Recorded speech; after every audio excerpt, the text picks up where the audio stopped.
by Miami head football coach Al Golden now. And, Coach, you weathered the storm early when your name surfaced around the Penn State opening. Now, according to Scout.com, you'll bring in a top 10 recruiting class to South Florida. How challenging has the last several months been for you? Well, it hasn't been challenging at all when you think of what we had to come out of with the NCAA thing. So we're excited, about the direction that we're going. Also, keep in mind that 85 to 90% of the pool was already gone by the time the NCAA released their findings. So, we missed out on some of those guys. So we were able to finish strong, hold on to some guys down the stretch that obviously were highly sought after, and we're really excited about this group. Most particularly the needs that we've met along the defensive front.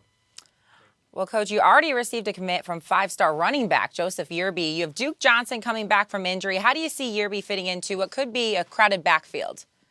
Well, I wouldn't say it's crowded yet. Last year we didn't have the type of depth that we needed really to play at a high level all year long. And I think this year is really going to help us. Joe certainly along with Gus, Dallas, and Duke. Really going to help us have more depth and less drop-off, between players, and certainly more experience. But Joe Yearby figures to come in and have an opportunity to make a case for playing time right away.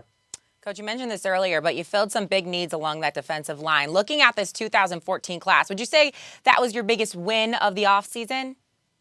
Well, it was the biggest win of our last 3 years recruiting that position. We really struggled there. We weren't able to get any junior college players to come the last 2 years because of the threat of sanctions and because of how short their window is. And they didn't want anything to do with coming to a school that may not be going to a bowl game. So we were able to sign 2 junior college nose guards in Calvin Hurtalu and Michael Weich, and we're excited about those 2.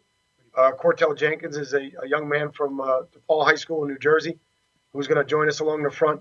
And then locally, we really are excited about A.J. Moten, a defensive tackle, and then, of course, Chad Thomas, who signed with us today, who we're really excited about defensive end. So by far the strongest, most mature, and most explosive group that we've signed. All right, Coach Golden, thanks so much for the time. Good luck this season, and congrats on all your success today. Go get some sleep. I know you told me you haven't slept. All right. Thank you very much. Have a great day. You.